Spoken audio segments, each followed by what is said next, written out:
say, welcome to the session. I'm going to briefly stop sharing my screen if I can, so that I can see some faces if anyone's on camera. To welcome you all to the session. So good morning or afternoon, depending on where you are. I know people are all over the world today joining us. So welcome to the first session of Consortium for Street Children's Network Forum for 2023. My name is Lauren Kinnaird. I'm the Senior Programmes Officer at CSC. And we're delighted to have so many of you here for the first session. We're really looking forward to the learning that's going to be shared over the 9 sessions this week. And I think this one will be a really good start to kick us off. So our first session is titled Creating Safe Spaces for Street Connected Children, which hopefully you know as you've all signed up. And this session is focusing on how we can create particularly safe places for children within the work that we do, or to improve the safety within communities more broadly. So we'll be hearing from 2 organisations today. Firstly, we have Bridget and Khadija from Isa Wali Empowerment Initiative in Nigeria. And then we'll be hearing from Vido and Zangto in Blue Dragon Children's Foundation in Vietnam. So before we hand over to Bridget and Khadija, just to share a few housekeeping points. So let me quickly as I can get my slide up and share my screen. So there's a few things. One is to say we'll have both presentations first, and then we will, hopefully you can see this. Next slide. We'll have both of the presentations first, and then we'll have a Q&A session at the end. So we'll have questions and answers following both of the sessions, just to make sure that there's time for both presentations. We should have at least 30 minutes for questions. So feel free to put those in the chat if you think of them and don't want to forget them, and I'll facilitate a conversation at the end with both of our presenters. Feel free to use the chat box as well to introduce yourself to the other participants in the room. There's quite a lot of you here, so it'd be great to know where you are, which organisations you come from. If you have any technical questions during the session, if there's any problems or anything, let us know. And if you have any useful links or resources, or want to share any of your own work that links to the session, then feel free. If you want to share anything on social media, we have a hashtag of CSC Network Forum 2023, and it's really useful for us to be able to find posts and be able to reshare some of those. So it'd be great if you could post on there with the hashtag if you do post. And like I say, for anyone who's just joined, the session is being recorded. So if you're not comfortable being on camera, you could turn your camera off or leave the session, and they will all be made available afterwards to watch back. But we'd love to have people stay with us so that we can have more interaction during the question and answer session. Our presenters are really keen to hear from you as well as presenting. So that's all from me. At the end, I'll let you know which sessions are coming up next. But for now, I'm just going to change the presentation I'm sharing. And then we can hand over to our first speakers. So let me just do that. And hopefully that's loaded. You tell me if that's not there quite right. But we're hearing from Khadija and Bridget from Isa Wali Empowerment Initiative, who are based in Nigeria, about their work with female street hawkers specifically, and how they keep them safe as part of their projects. So over to you. Thank you so much, Lauren. Hi, everyone. Welcome to the first session on establishment of safe spaces for street-connected children. My name is Bridget Idoko, Project Officer for Isa Wali Empowerment Initiative, Kano State, Nigeria. And with me here is...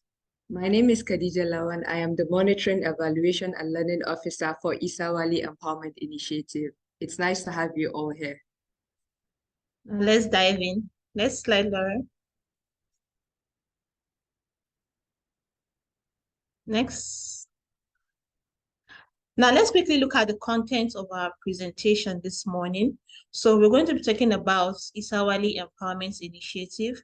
We're going to be talking about our work with street-connected children, our safe spaces, our community committee, our peer educators, and we're also going to be discussing about our achievements over the years, and then we have our session for questions and answer.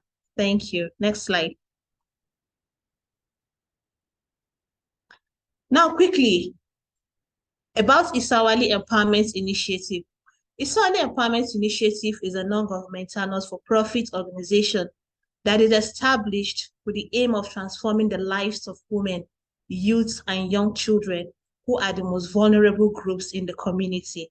We are based in Kano State, Nigeria, and our interventions so far are implemented through two thematic areas: the women and young persons empowerment and the legal empowerment, where our work currently with street-connected children falls under the Women and Young Persons Empowerment Unit. Next slide.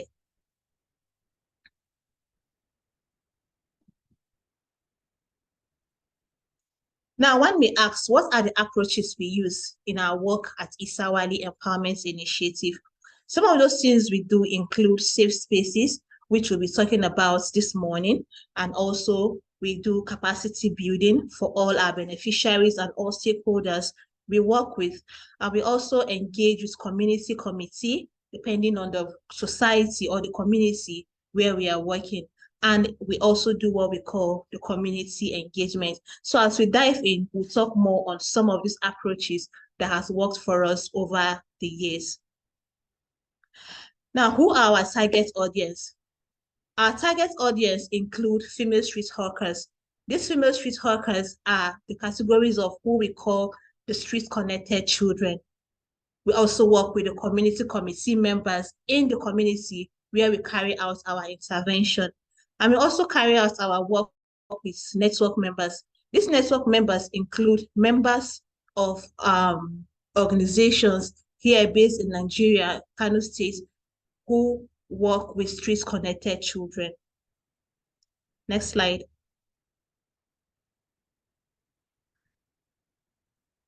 Now, let's go into talking about Highway Safe Space. What exactly is Highway Safe Space? How does Highway Safe Space work and function?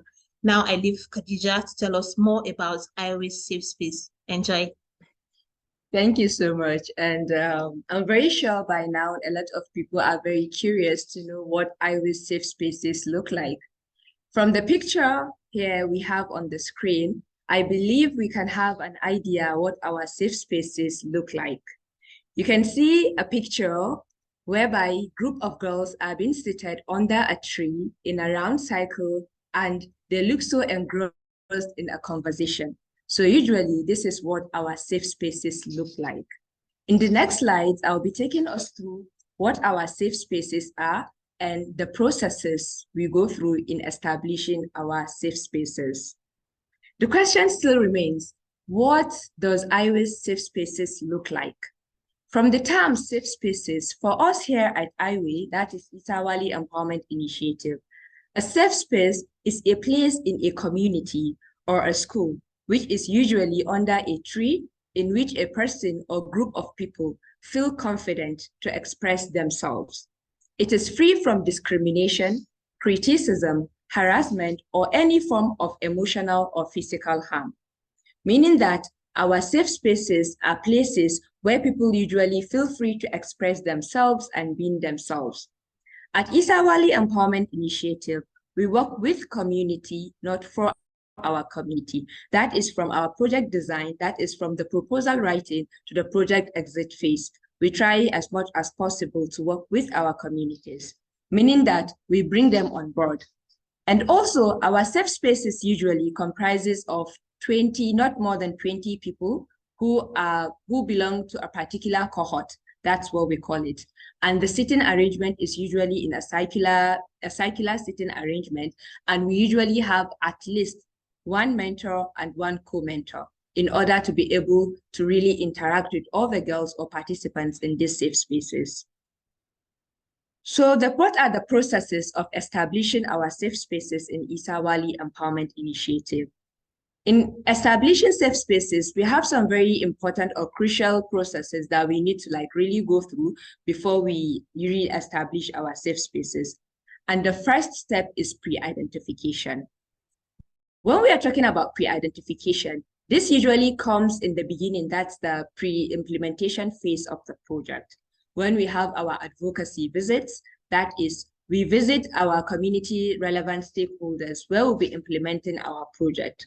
And through our advocacy visits, we do have some asks. And some of these asks are presenting them with a criteria for selection of our participants. We usually have our criteria whereby we develop based on our goals and objectives and expected outcomes of our interventions.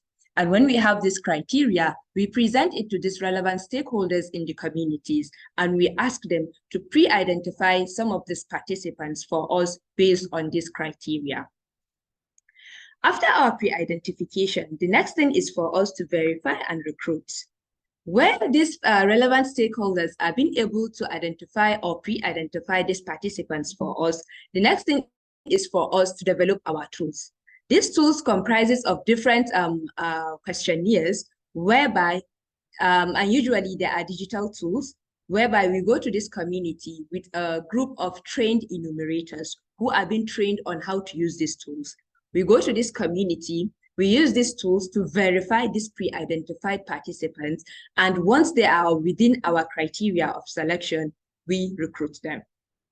What is next after we have recruited these participants? It is called the securing of the safe spaces. Because we already have a definition or an idea of what our safe spaces looks like, we try as much as possible to also tell these relevant stakeholders in these communities whom we have already started building trust and working together with on what our safe spaces are and what they should look like. After also telling them what our safe spaces are like, we try as much as possible to leverage on the existing structures or places they have in these communities. And these relevant stakeholders usually give us these spaces where we secure. And in most cases, we have some tools or materials that we usually have in our safe spaces, where we also give it to the mentors that come to these safe spaces. After we have secured our safe spaces, the next thing is recruitment of mentors. Who are mentors? As I have mentioned earlier, because we work with street-connected children, usually our focus on this project are on gender-based violence, addressing issues around gender-based violence, and also teaching this, mentoring these girls on what we also call the life skills. And these life skills comprise of different topics based on our goals and objectives of the project. So we actually identify mentors, and it's of two types. We usually have some of the mentors who are residents of the community for sustainability of the project, that is even after the project exit phase. And then we also have pool of experts who are also mentors that we usually use, who are outside the community. And what we do is we design a team whereby we have this expert who is outside the community, and then we have this also mentor who is within the community, and we pair them together. And we train them together, and they work together as mentors in these safe spaces, comprising of usually not more than 20 girls. Next slide, please. So after we have recruited our mentors, which also we have a criteria for selection, the next thing is for us to train our mentors. And this training is usually done together with these mentors that are recruited from the community and these experts that we have been working with. So we train them on child safeguarding and also other topics that they'll be taking the mentees who are the participants, that is the street-connected children. In our own term in Isa Wali Empowerment Initiative, we call them mentees, who are mentees for who are mentees to the mentors. So we train them on this life skills, and then also code of conduct, and then also safeguarding and other also policies that we have at organizational level. After training of these mentors and also pairing them and posting them to their respective cohorts where they already have the recruited mentees in their safe spaces, the next thing is, which is usually the first session, is the baseline assessment. What is a baseline assessment? A baseline assessment is an assessment that is developed by the monitoring and evaluation officer and her team in order to track where these participants are in the beginning of the intervention. As I have mentioned earlier, we tried as much as possible to involve other people in our own intervention, meaning that for our baseline assessment, we don't usually restrict ourselves to the street-connected children who are our female street hawkers, but also other relevant stakeholders are being also assessed to know what their views are in the beginning of the intervention. And depending on the timeline of this intervention, we usually have the endline assessment. And sometimes we also have what we call midline assessment, meaning that if it's a very long project, we don't usually just do the baseline assessment and wait until the end of the project to do the endline assessment. But we also have what we call the midline assessment. So that's usually the assessments we take, we conduct during our safe spaces. After testing, after knowing where these participants are, we also have what we call the visioning exercise. A visioning exercise is a very innovative and fun way of bringing all the relevant stakeholders and also the participants who are female street hawkers together, because we also want to have an idea of what their visions are for their communities and for themselves. So we have this very creative and fun way of engaging with them, whereby they visualize through drawings and other activities what visions they do have for their communities or for themselves, which is always very impressive to know that, okay, this is what they envision. And this visioning exercise is very, very important for us as we are implementing the project, where it's more like a check and balance for us to see, okay, are we where are we with these participants? Are we working towards some of the visions they already have? And it's also a very important element or component of our intervention, whereby we try also to design our activities on the project based on these visions they already have. So the visioning exercise is just a visual representation, because our street connected children are not educated in the sense that they are not really literate. So having exercises that are more focused on writing are not really inclusive of them. But having this visioning exercise where it's more of just sketching, drawing, and other activities is very inclusive, and it has been very, very helpful.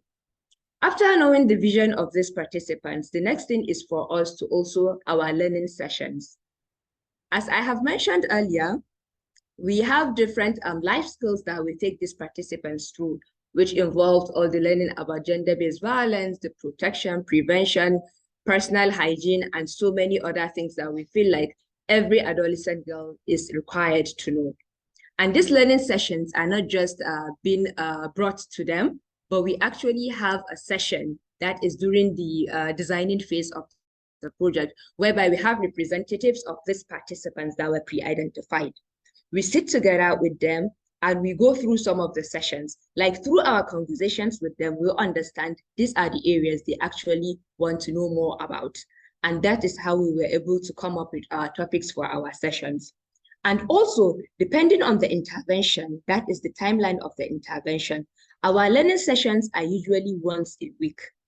But also, I'm trying to bring us back to the category of participants that we are working with, which is the female street hawkers. In the context of Kano State, Nigeria, to be precise, our female street hawkers, the days in their lives are very, very like swamped with so many activities, because usually they go out or head out to the street to hawk from after Fajr prayer, which is around 6 a.m. in the morning, until after Maghrib, that is late in the evening. So what we usually do is we try as much as possible to understand a day in their lives. And through conversations with them, we try to see what is the best. And then the number of sessions we are supposed to have. And this is where we also agree on the timing. So looking at the nature of their days, so we also like engage with them where they tell us that, okay, we'll be available on weekends around this time to this time is more flexible for us. And what we do is we usually hear from them and we design with them and we do it based on their needs. Next slide, please. Okay, in our establishment of safe spaces, there's also what we call the monthly awareness sessions. What is monthly awareness sessions? Because our project with street connected children is usually around addressing gender-based violence and then the prevention, protection, and then the reporting. So after equipping the girls in the safe spaces with knowledge, basic knowledge of gender-based violence and other life skills, these girls, usually in collaboration with community committee members. My colleague here will explain more on the community committees that we set up during our project design and implementation. So together with this group of community committee members, which has a composition of males and females in the communities who are influential, and like these are people that we can actually hold on to. So in collaboration with them, they conduct awareness sessions, which is usually called the sensitization. Sensitize people in the community, different groups of people in these communities, on gender-based violence, prevention, protection, and reporting. So this is usually done once in a month. And these girls, after having their capacities built through these safe spaces, they are usually the ones that coordinated and anchored these activities. And us from Isa Wali Empowerment Initiative, we usually go there as also audience. So sometimes in the beginning of the intervention, they do come to us for advice on how they are going to go about it, and that's how we build their capacity. Another thing is the commemoration of international days. So depending on the timeline or the time frame of our interventions, usually we have 1 or 2 international days that usually fall in the process of our execution.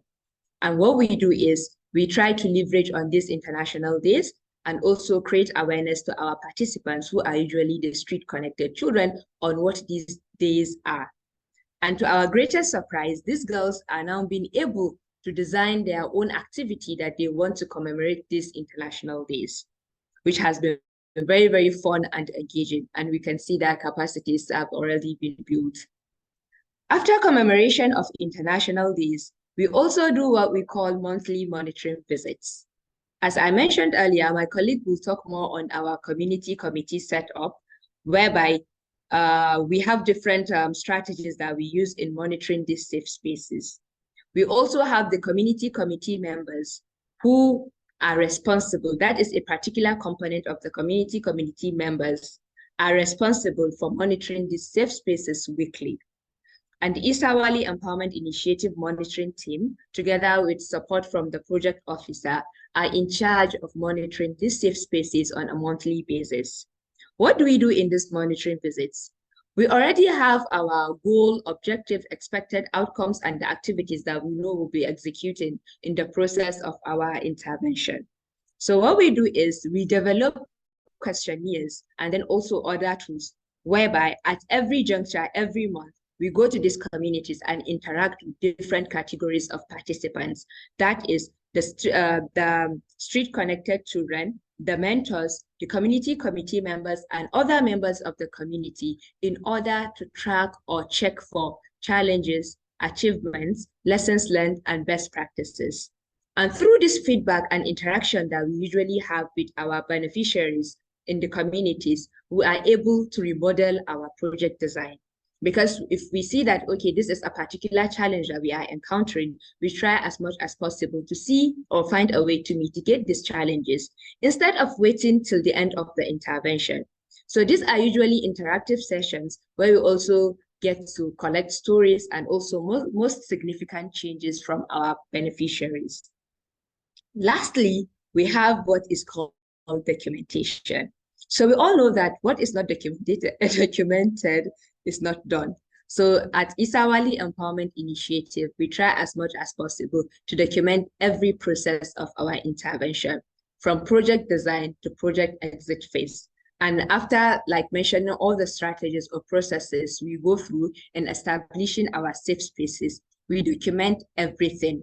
And at the end of our intervention, we usually disseminate these reports that we already have, whereby other people who are also into working with street-connected children all over the world are able to learn from our own challenges or what actually worked for us, and then maybe best practices or also recommendations that are going forward.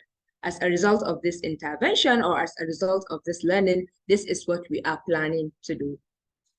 So this is it about establishment of safe spaces. And then the next thing we have here is, I'm very sure by now, we are all curious to know, how does IWA work with the community? Because I have been mentioning, we work with the community. This is how we work with the community. In our next slide, I will take us through how IWA work with the community. Next slide, please. All right. So at Isa Wali Empowerment Initiative, we have a particular approach or strategy of engaging with our stakeholders from community entrance. As I have mentioned earlier, when we are entering the community, we try as much as possible to start building trust from our entrance. And what we usually use is what we call the socio-ecological model. And this model comprises of different levels whereby you interact with your participants or relevant stakeholders in these communities that you are trying to conduct your activity. And for us at Isa Wali Empowerment Initiative, at individual level, we try to work together with our participants who are the street-connected children. So we work together with them, meaning that before we finish designing our project, we hear from them. What are their needs? What are the things they want? How actually are we going to work together? So we start working with at individual level, we start working with our participants, involving them in our planning meetings, in our project design, during the project design, and also activities. We always have their inputs in what we do because we are working with them, not for them. And then also at interpersonal, which our focus is usually on family and peers, meaning that we take this social ecological model and really look at it. So if we are working with female street hawkers, who are their network of influence? And we realize that their parents, which comprises of the fathers and mothers, are very influential. So we also work with them. We try to design our project whereby we involve them. We have activities like the capacity building and also other meetings whereby we bring them on board. Because if we're looking at the overall goal of the project, it's not about focusing on the street-connected children alone, but we have to look at their network of influence.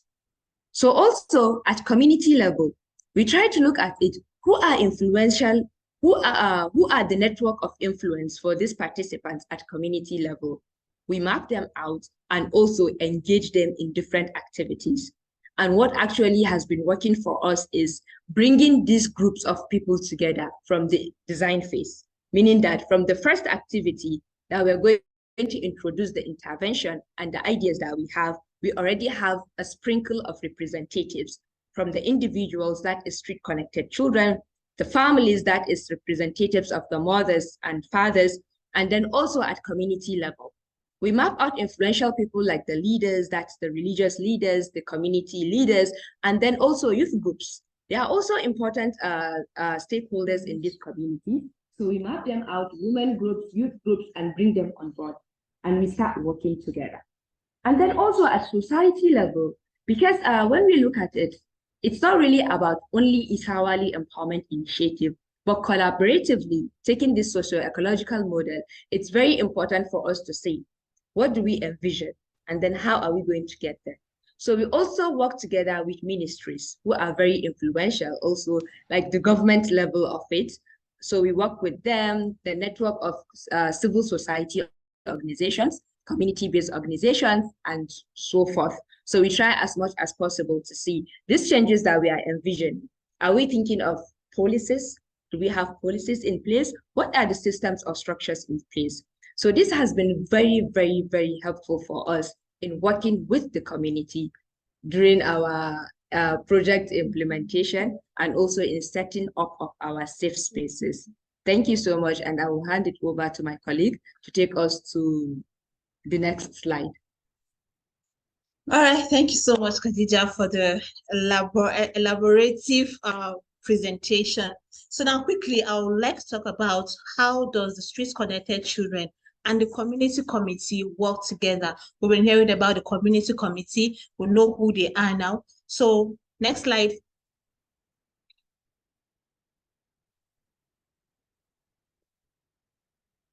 Next slide.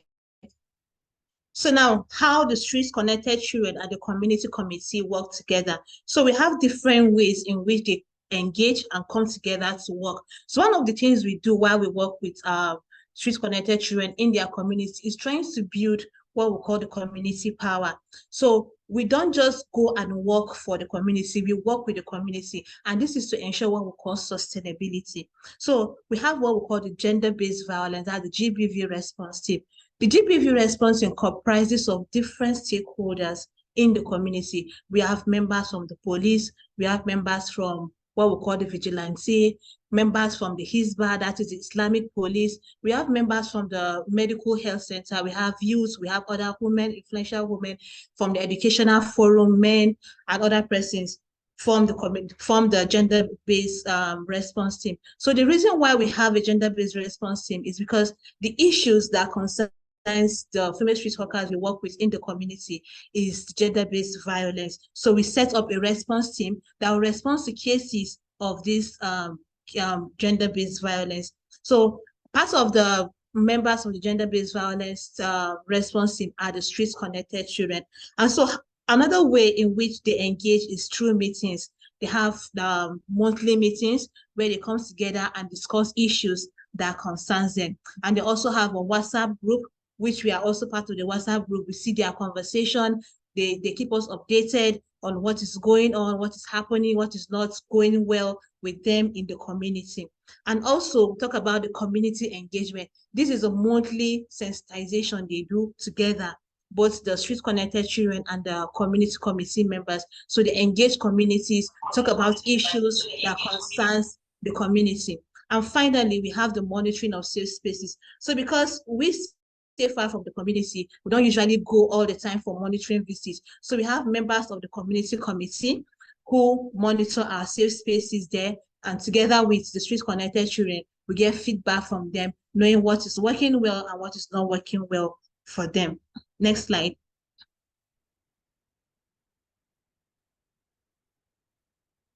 So now we have what we call the peer educators. Who are the peer educators and what do they do? So sometime last year, we have some trained female street hawkers who we call the mentees of the safe space. So towards the end of our project, they formed groups, different groups from different communities. So part of some members from the various groups that were formed were picked and selected. They were selected and trained as peer educators. So these peer educators, after training, have set their own safe spaces. These are not safe spaces that have been set by us. They are safe spaces that are set by these female street workers themselves. So you could imagine these female street workers from being nobody in the society, people don't regard them, people don't respect them because of their status, because of the life they live on the streets, and so on and so forth. So after this training, they set their own safe spaces. People now respect them. And some of the feedback we've been getting from them is that people now even call them teachers, people call them mentors of their peers in their community. So together with these other new mentees in their community, they carry out all other engagement that we have discussed at the beginning with these children, like the commemoration of the International Days, community sensitization, and they even do some other step-down trainings from what they have learned from their own sessions last year. Next slide.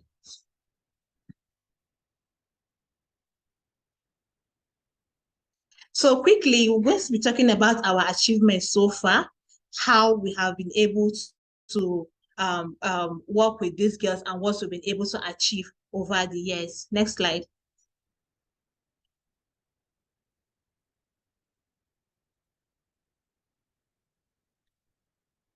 Okay. Thank you so much. I'm very sure by this time, a lot of people are now thinking that, okay, you must have achieved a lot based on what we have mentioned. So over the period of 2020 to 2023, which was when we started working with street-connected children with support from Consortium for Street Children, we were able to reach 411 street workers, that's female street workers in different communities. And then indirectly, we were able to reach 6,930 indirect beneficiaries, including of the people people during awareness sessions, during other activities, and then also the food palliatives that we were able to share. Next slide, please.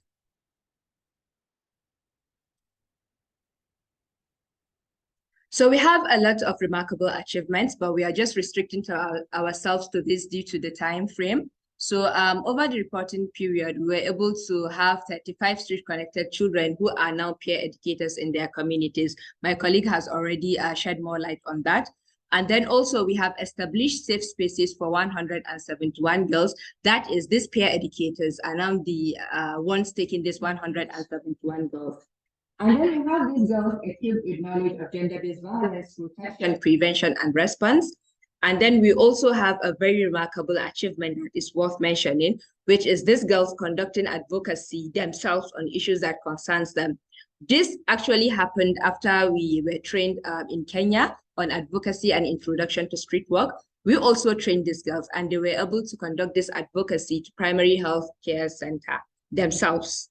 We also have the commemoration of International Days, which has been coordinated and anchored by the girls themselves. And then also formation of Female Street Hawkers Association. This is really fantastic because after interacting with different groups of street-connected children here in Kano State, our girls also realized that they were the only ones without an association, and they felt the need to also have one, which they were able to form this association at the end of our second intervention with Consortium for Street Children. To talk about increased confidence and self-esteem, you can actually testify to this in the next slide, where we'll have a 1-minute video that will take you through our journey so far. We have a lot of activities, but because of the time frame, we just have a 1-minute video that will take you through our journey for most of the activities that we have mentioned. Next slide, please, and you can play the video, please.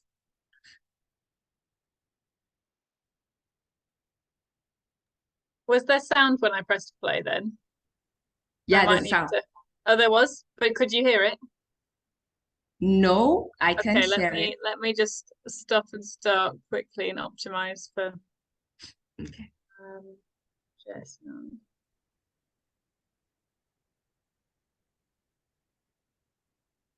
Okay, I'll press play now, but let somebody shout if you can't hear it. Let's see. Yeah, we can hear it. You can.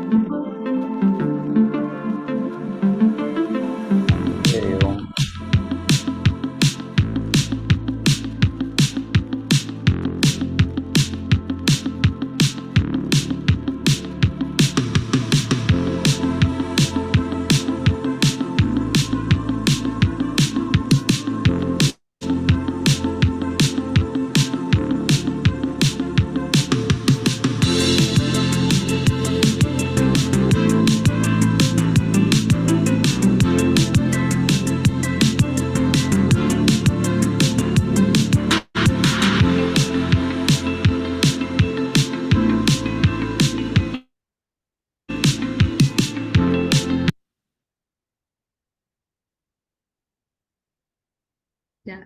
So thank you so much for joining us. This is the end of our presentation. And if you have any question, so please feel free to find us. We have our emails here and our website here, and also our address for those that are in Nigeria. So thank you so much. Thank you.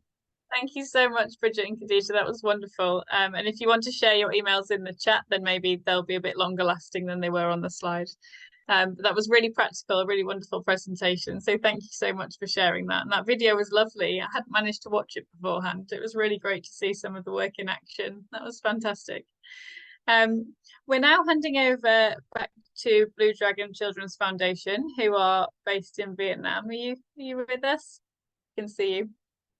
Yes, hi, Lawrence. Perfect. Hi, everyone. Can you hear us? Great to have you. Can you see us? We can hear and see you, so I'll let you. I know you don't have slides, so we can all just listen in. And over to you. Yeah, and yeah, hi everyone. This is V and this is Zhang. We are from Blue Dragon Children Foundation. Blue Dragon, in short, Blue Dragons. So far, we are in Vietnam, and so far we have been rescued 1,400 girls and women who have been trafficked into Laos, Cambodia, or Myanmar or China. And our history is really along with street kid histories. So myself, I used to live on the street when I was 15 years. I was shining shoe in Hanoi cities in northern Vietnam. And Blue Dragon started by me meeting the founder of the organization.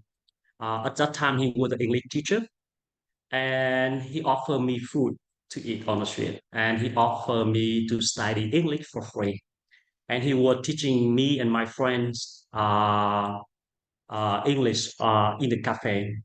And later on, Michael, the founders, he didn't know what to do with us. There are more people turning up asking for support. So he organized some football games for street kids to play. And at that time, around early 2003, and there were hundreds of kids who from the countryside, very poor families. The parents couldn't pay for their school fees, and they end up in the big city to earn money so they can send back the money home for their parents. So Michael and one of the volunteers decided to start Blue Dragons because he couldn't support us with our registration. So officially, Blue Dragons started in 2004, and until now, after 20 years of Blue Dragon history, we always focus working with street kids in Vietnam. And our Blue Dragon start with two people, but we grow since then. So we mostly working in Hanoi, in capital city of Vietnam. But later on, Michael and our teams was finding out some other issue happening in other city in Vietnam. It's called Ho Chi Minh cities, where there are many street children, and they're quite young, from 10, 13, 14 years old, and they're walking on the street at night time, and they look very sad.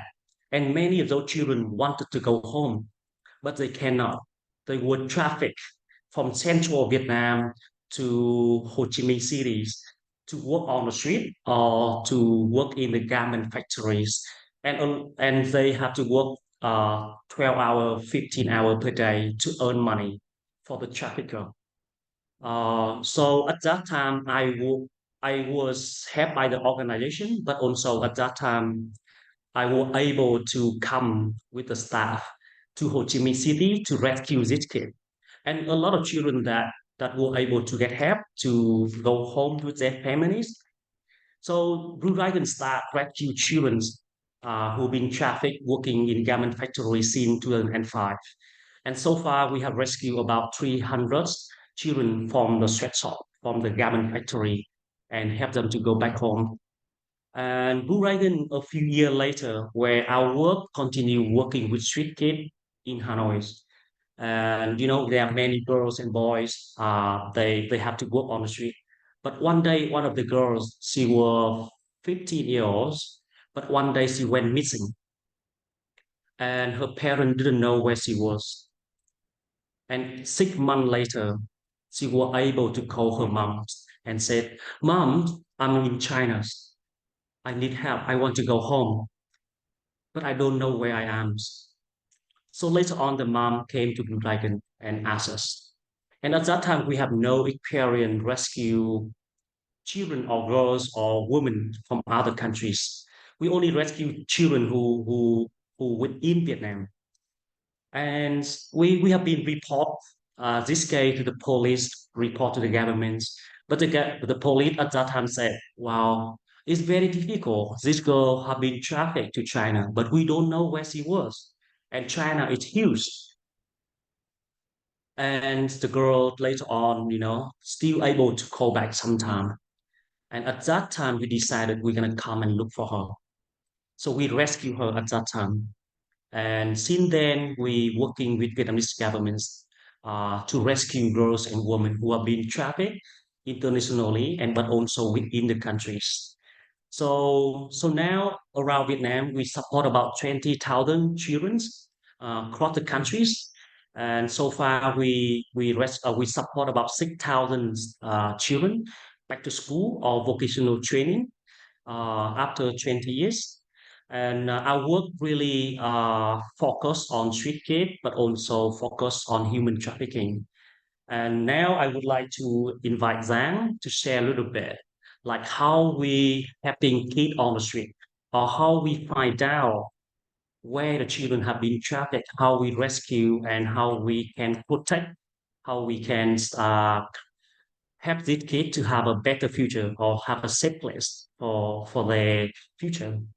Yeah, so to support the street children have a safe place, we have a comprehensive approach. But the first thing that we do is to approach them as soon as possible. I imagine that everyone here, have been working with street children for many years. So you got a very clear picture of what risks that the street children might face with. So come back with the girls, come back with the boys and the children who was trafficked from the center of Vietnam to Ho Chi Minh City. They have been working 16 hours a day. They didn't have chance to go to school. They was managed by gang. And recently I have been working with one of our staff who was the first boy who was rescued from Ho Chi Minh City back to his hometown. Even now, he is 32 years old. He has a good family. He has a very good job.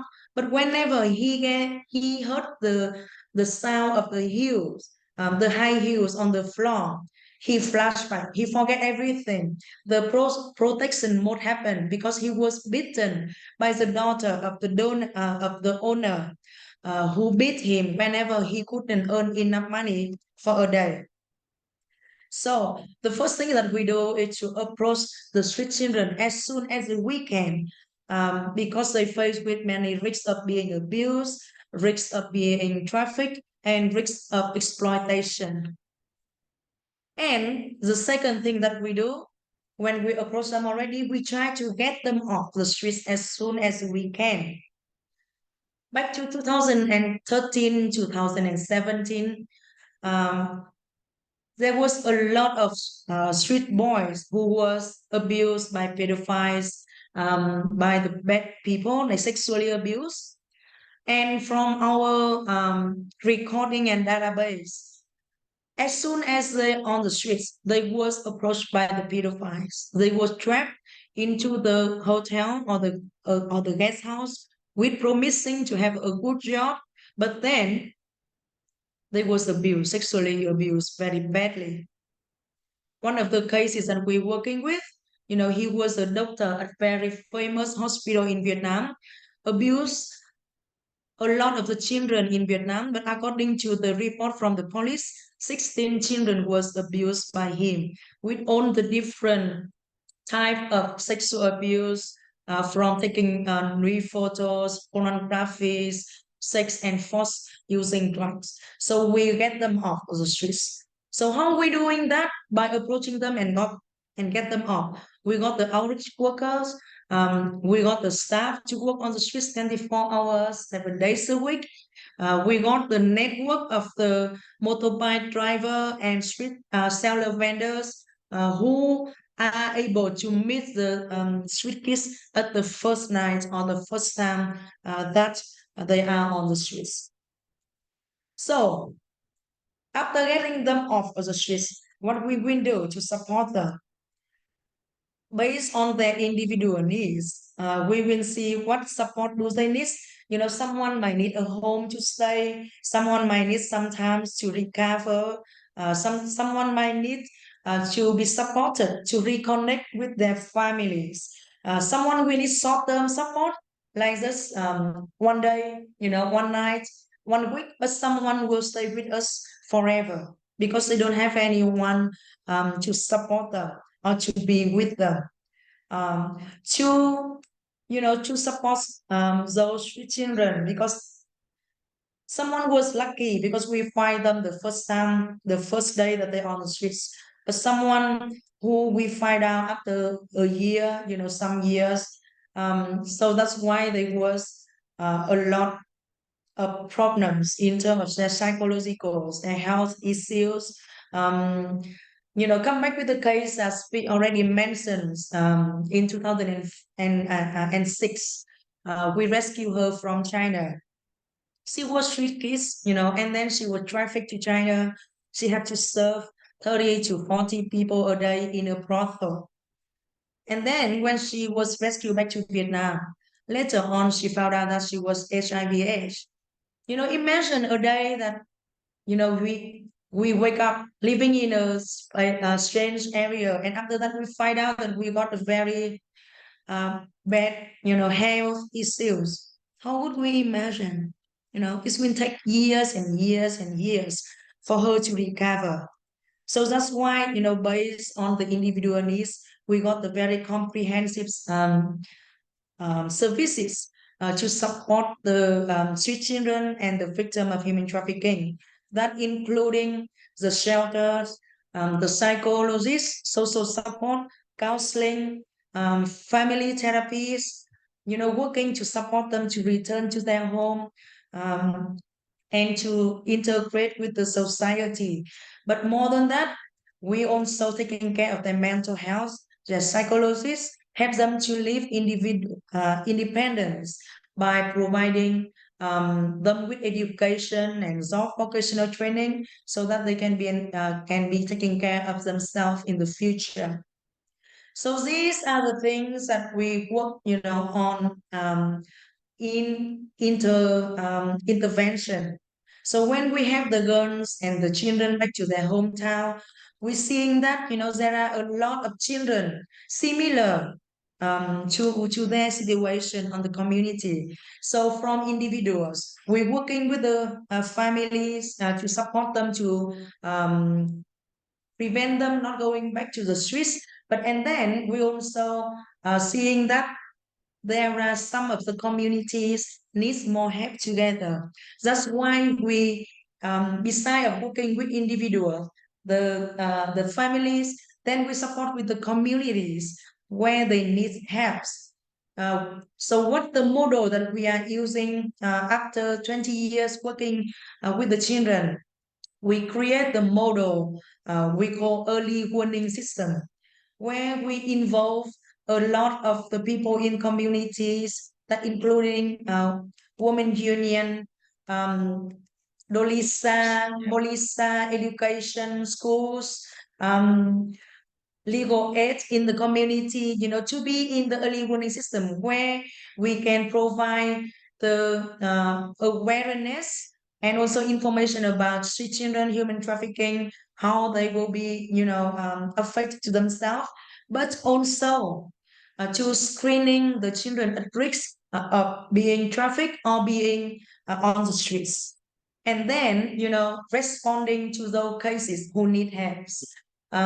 So what I already shared with you, you see that we're not just only using one approach, we're using a very comprehensive approach and services, which including from working with individuals, families, community, but also at the upper level where we provide a lot of legal advocacy to the government to change law.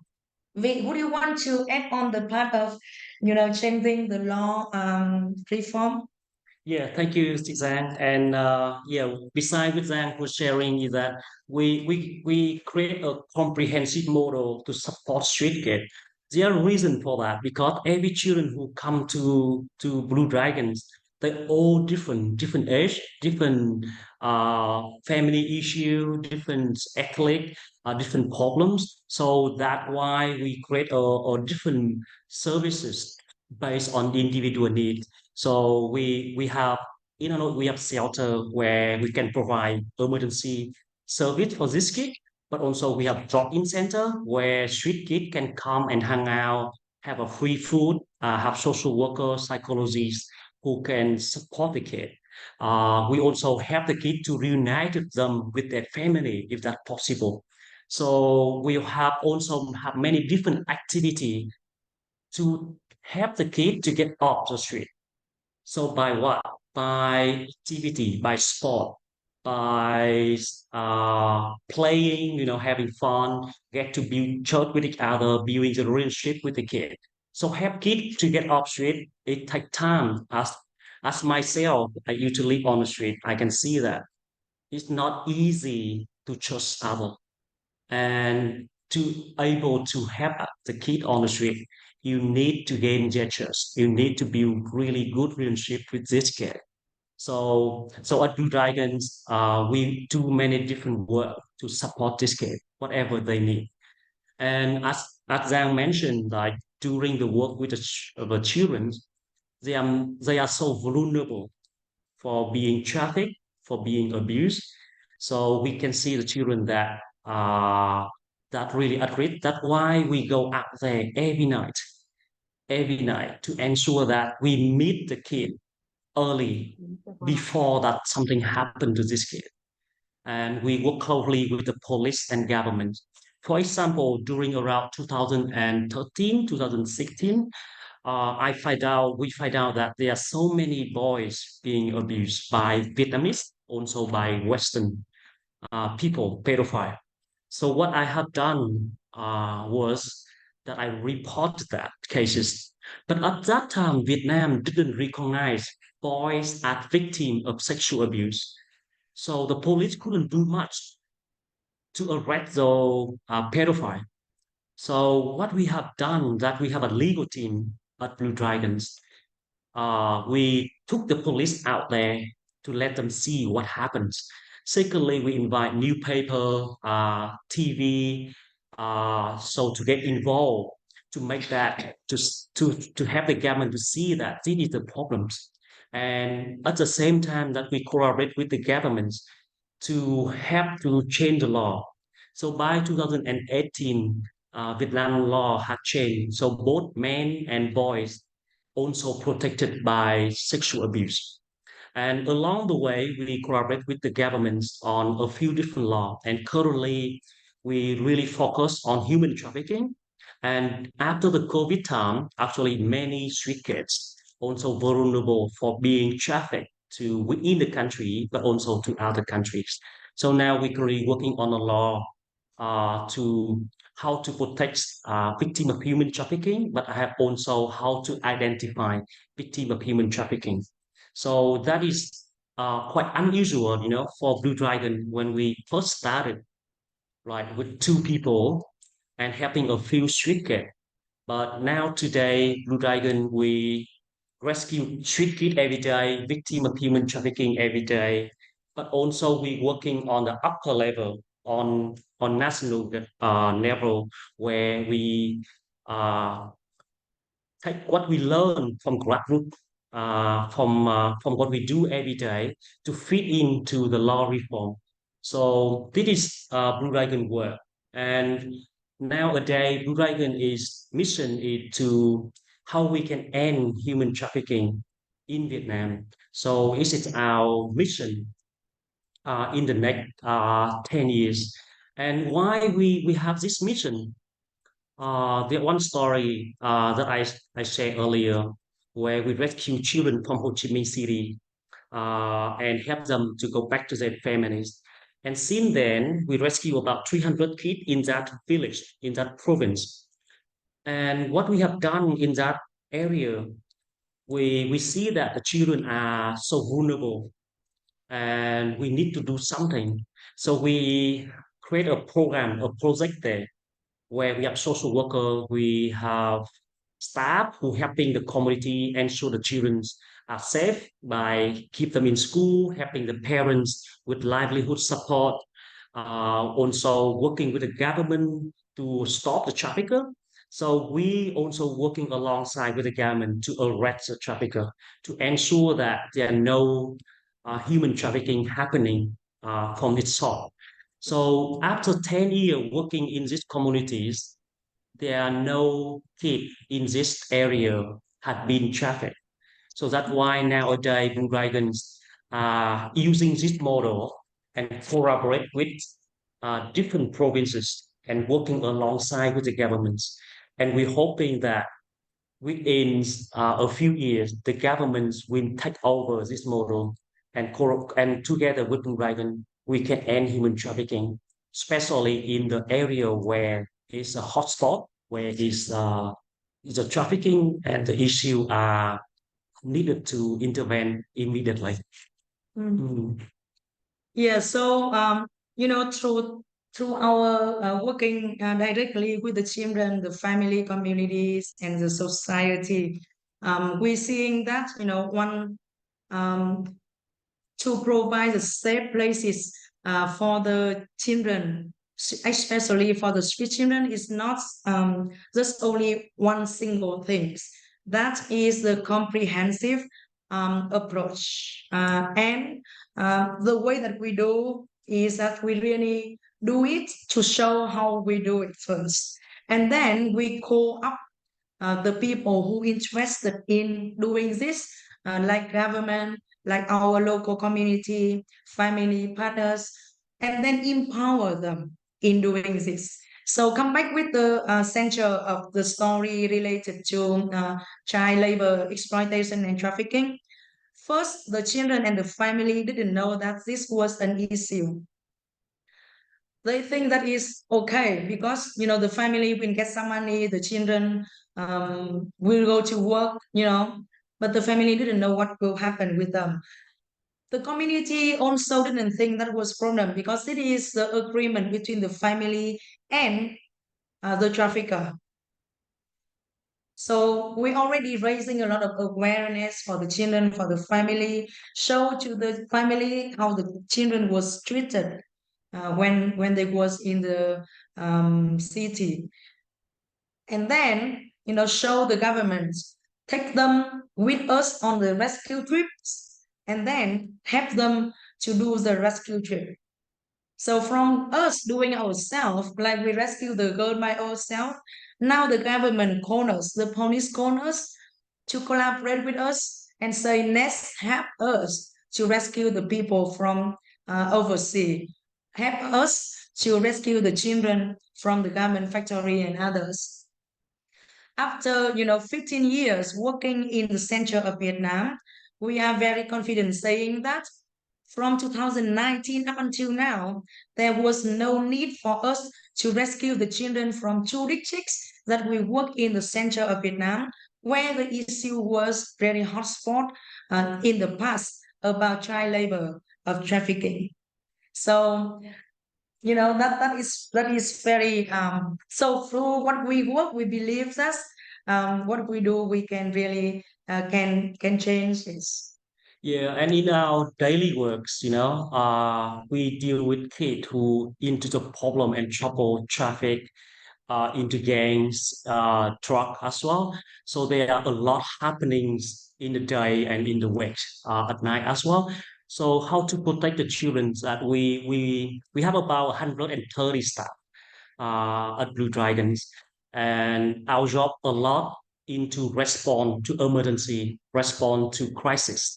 So we have a committee of child protection, so who dealing with all the training, develop guidelines, training for staff, how to care for these children because they are the children we're working with. They are traumatized.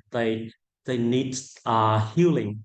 So yeah, to for us that we do many different aspect, even like especially training for our local government, for our team, for our volunteers, to ensure that when the children are with us, they are protected and they are have a freedoms to learn, to play, having fun, and have a better future.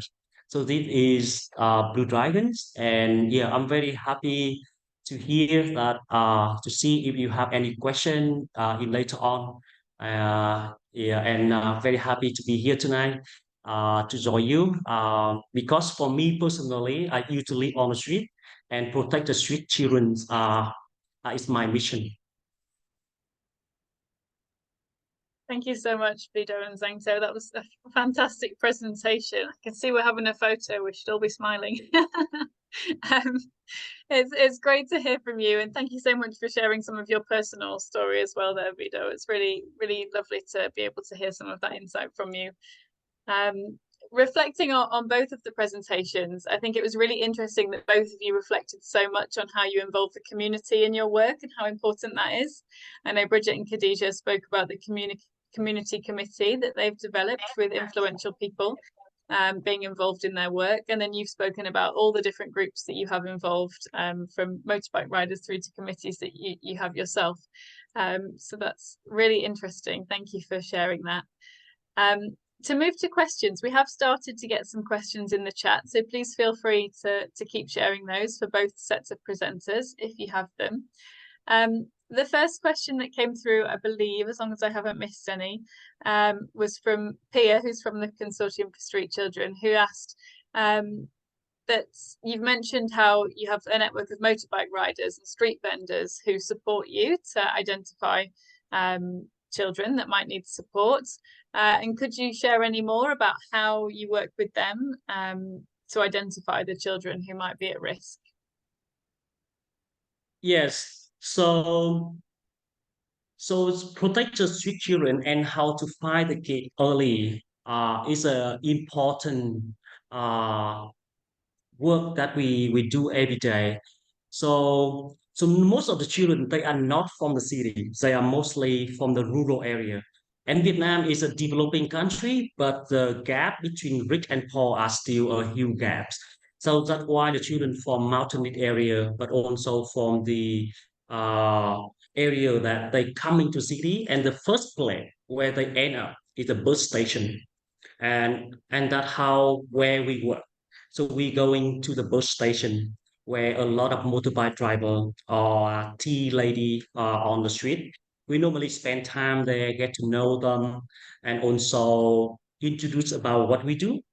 And it of course it's gonna take time. It's building trust on the street is it's not easy, and it cannot be one night or one day. So from time to time we come there more often, get to know people, and we share about our works, and we find the right people who care about these children. So we told them like, hey, we're here to support the kid. If you know where the kids are, if the kids are coming here, uh, so please ring us. So we have our outreach card, business card, with the information like a blue dragons, and then there are a few word and picture actually, because many street kids, they don't know how to read or write.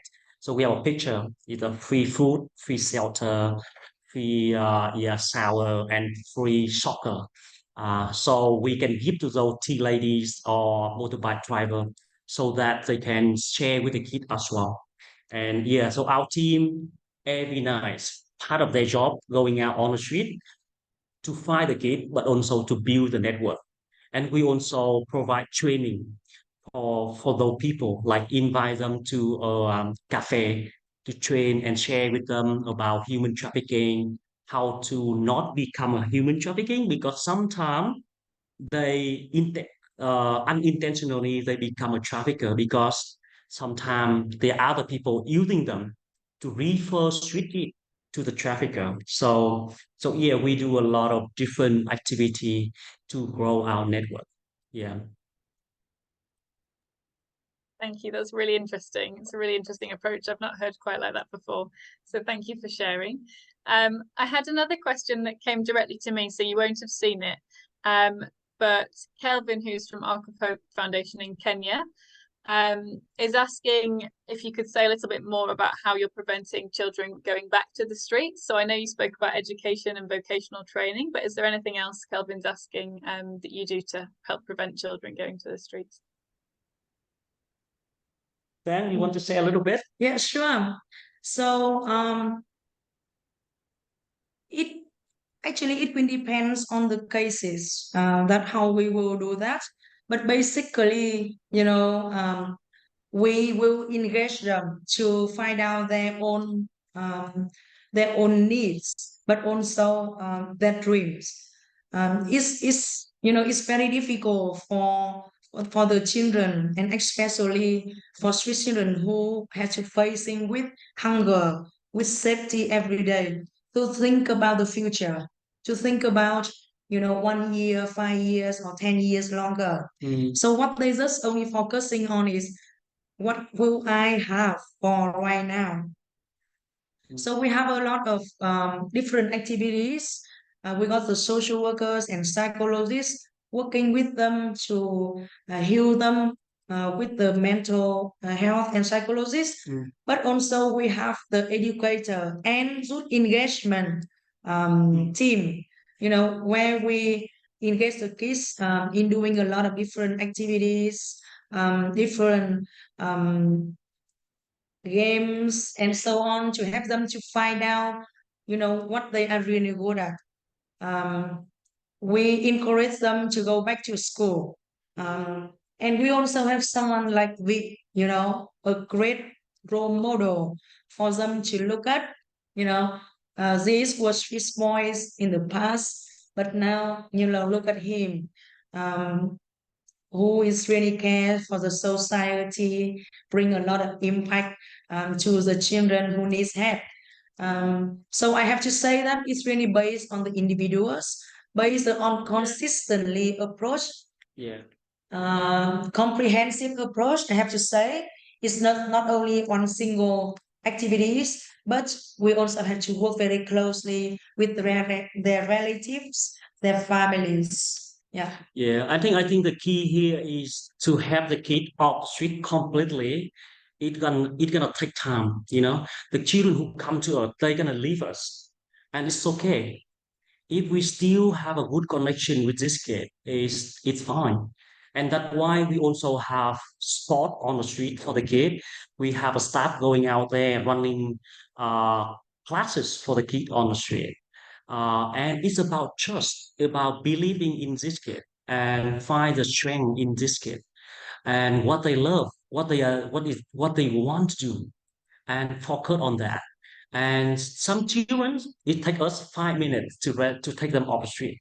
Some children take us a year to get off the street. And some is on, some gonna be off, and it's okay.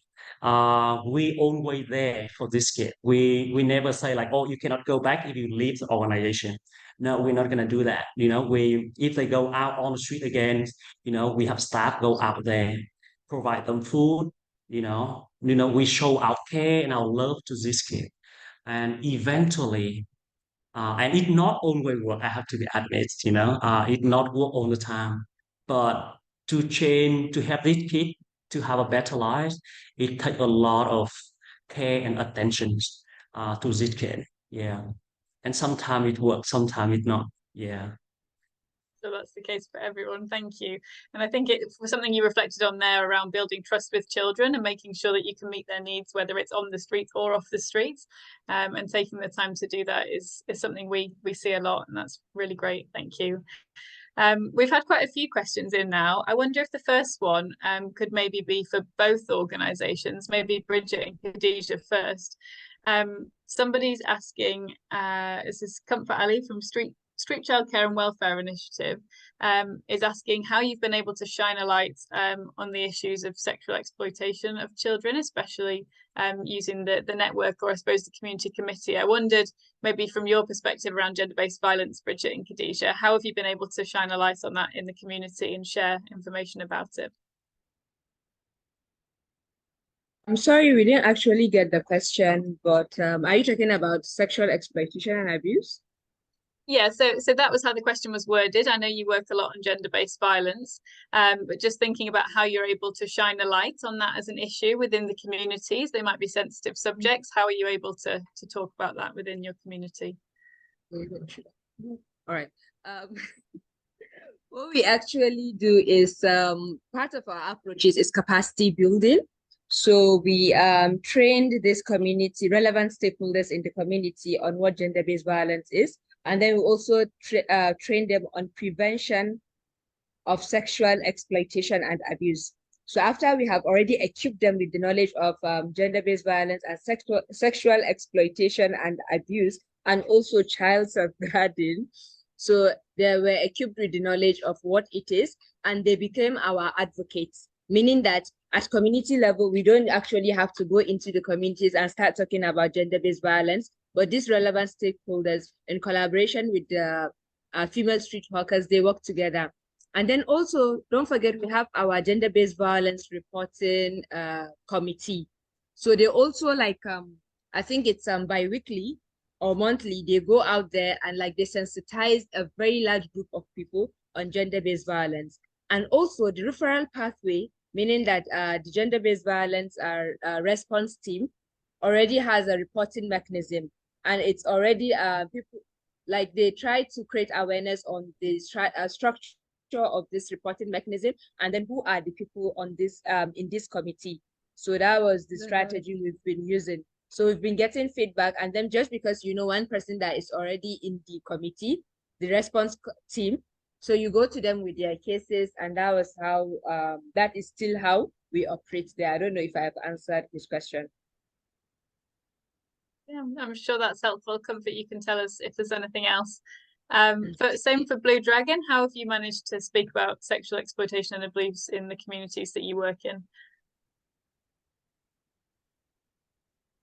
Well, you're on mute at the moment. Yeah, luckily in Vietnam, we are no tolerant to the sexual abuser. So the community and the people of Vietnam are really pay attention on sexual abuse.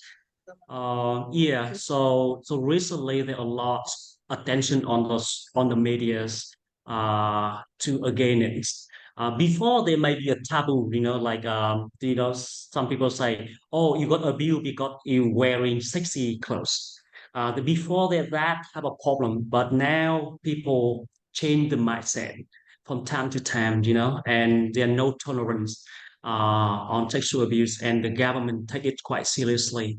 And within Blue Dragons, we advocate, we working with the community, we give training for the parents and also for the teacher, but also for the children, how to prevent sexual abuse, how to protect themselves. So we really focus on that as well.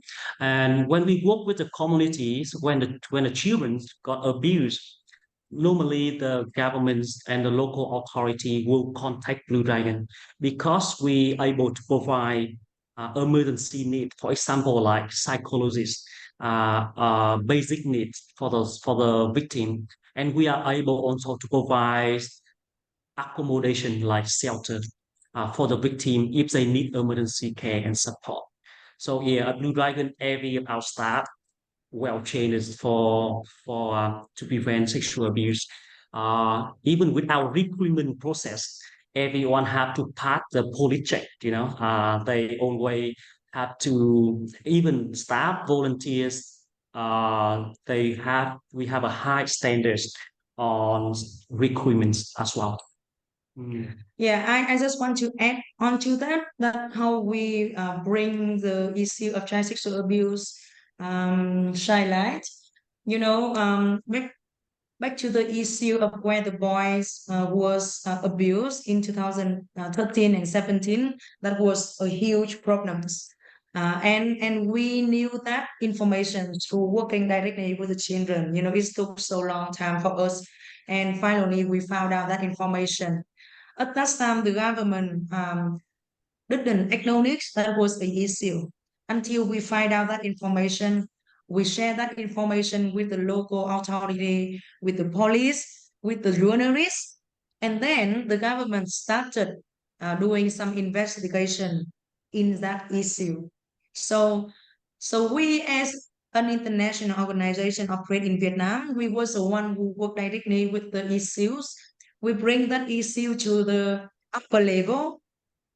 We involve many people joining in on our team, and then we get the government taking on that because we believe that this should be the government. Like when the government involved in, it will be dealing with the people, dealing with the issue from the broader level and ending the issue better. Yeah. So one of the interesting question I see, I just want to answer here is that what is the most important needs from the street children? Now the children living on the streets, they're not facing with the hunger because they can earn money, they can have a food. But what they really need, since we was on the streets until now, I see that they really need loves and cares. Need someone treat them as a human, need someone be friends with them and just care care to them no matter what they are. So love and care is really key things and foundation that we have been promote, and really practice in the last of 20 years. So my background is social worker. I have been in many different roles at Blue Dragon, but one of the passion that keeping me here for 20 years is because of the love and care to street children and the victim of human trafficking who really needs help. Thank you. That's great. And I know that we talk a lot about children having trusted adults in their lives being something that's really important. And I think that aligns with just what you were saying, have someone who can show them that care should they want to access other services or anything else. I'm aware we're getting close on time. I think we've probably got time for one more question. So I'll take the next one on the list, and maybe you could follow up afterwards with the other question that's there. But one of the questions we've had is, how do you follow up with children that you've reunified back with their families to prevent a reoccurrence of them going back to the street and possibly being victim of human trafficking again? Are you able to follow up with children once they've been taken back home? Yeah, I've been following up with the children for Blue Dragon is one of our challenge because the children are from everywhere and sometimes they are 100 miles away, you know. So to able to follow up with the kid is not easy. And sometimes the children, we reunited them back with the family. They run away from their home again. So back on the street. So to ensure the children are safe, when they are back with their families, we have social worker to follow up. So we have a team of outreach worker who going out on the street every night. But we have a team in the back who are social worker look after this kid in the long run when the children know where they're from, what happened with their families, what do they need. Then we have a social worker to visit the families and working alongside with the parents, with the school or working with the government there to ensure that the kid have the support that they need. And a lot of time the problem was maybe misunderstanding or there are some poverty issue that the children don't have enough food or attention at home, or the parent didn't know how to raise a kid. When the kid grow up, you know, they act out a little bit and the parent angry with the kid. So we have a family therapist. We ensure the parent have what they need to keep the children at home. So sometimes we provide a cow or a few goat. We help them to repair their house. So we really have an assessment what they need at home and how we can help them to be stay at home sustainably so that they don't have to go away from their families. And sometimes, you know, it doesn't work at the beginning, you know, if that the kids leaving and go back on the street, the key is to gain trust with the kid because when the kid trusting you, they're gonna come back to you so that you have a second chance to help them. But there are no trust, it's quite difficult. Yeah. Yeah. So well, from what we share, it's really come from what are the reason for the children to get on the streets, to be on the streets. So as what I share with you that we work on individuals. So it based on the reason of individuals why they get on the streets. Then we will work on the issue, then help them to integrate with their home. Of course, it's not always successful. Some of the children cannot be continuing the school when they be back to the streets, but they know from the moment when they get back on the streets, they know who to contact to, and we always be there, you know, to give the second lead to protect them. Thank That you is so a much lot of for your insightful answers to all question. of those And yeah, Yeah. thank you so much. And thank you so much for the one who already raising the question, but also, you know, for the one who listened to our presenting. Yes. Thank you. It's lovely of you to say. Aware of time, we need to wrap up now. There's one more question in the chat that I will connect you with Comfort maybe over email to answer the question, because I think it's an important one for you to discuss together if it's something that they're also facing around trafficking across borders. I'm just going to share my screen as we finish off to show what's coming up next in the network forum. Sorry, let me try to make this full screen. I've got too many things open. Just a second. Ooh. Not quite sure what I've done, but we'll leave it like that. So just to say that the next session starts in just 30 minutes, and that's focusing on approaches to national and local network building, which we're really looking forward to, and hopefully some of you will be able to join that session as well. We've got some fantastic speakers. Just also to point out that we've had an additional session added to the Network Forum lineup, which is this afternoon at 2 p.m. So you might not have seen that when you first signed up, but it's a new one that's been added there, where we'll be hearing from Cedric Foussard and our CEO, Pia McRae, and that session will be exploring justice for street-connected children. So please take a look on Eventbrite if you'd like to register for that session and be sent the Zoom link. We'd love to have you there. There's also some other sessions that I've just shared on the screen if you would like to join them. We're really excited about all of the sessions. I can't say that any of them are particularly the better ones to join over the others. So please do come along to any of those that you have the time to join, and hopefully they'll be just as engaging with as many questions as this session. So just finally, again, to say thank you to our 4 speakers. It's been absolutely fantastic having this session with you today and hearing your insights. So thank you for being so thoughtful in what you've shared and for answering the questions we've had as well. And thanks everyone for coming. Hopefully we'll see some of you later again in the week. Thanks everyone. Thank you, and have a great day, everyone.